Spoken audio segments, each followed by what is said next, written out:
আমার জীবনে আপনার এমন প্রতিবন্ধী দেখি নাই। আবার বাবা না, একদম এতিম, বাড়ি ঘর নাই, খাবারের কিচ্ছু নাই। গোটা মারা ভিক্ষা করে সেটা সারাদিন আইন না সেরা খাওয়া, নিজে নিজে খাইতেও পারে না ভাই।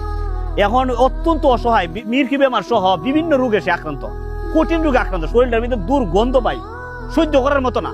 কি করবেন, ফালাই দেওয়া যাবে ভাই, মানুষ তো ভাই, মানুষও তো ফেলে দেওয়া যায় না ভাই। আর মা তো ফালাই দিতে পারে না ভাই, মাটা সারাদিন ভিক্ষা করে আনে সেরা ফুলাটারে খাওয়া।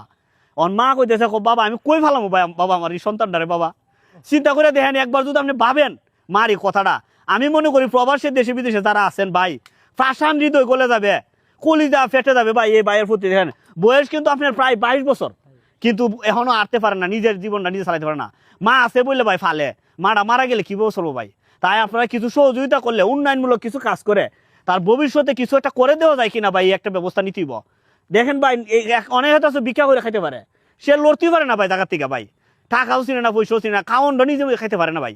তাই সকলে দেশে বিদেশে ধনবান ব্যক্তিদের কাছে অনুরোধ, আপনারা সবাই সহযোগিতা করে এই ভাইটাকে আপনারা কিছু সহযোগিতা করুন, যেন তারে কিছুটা আল্লাহ পাক রহমত করে আপনাদের দয়ার মাধ্যমে।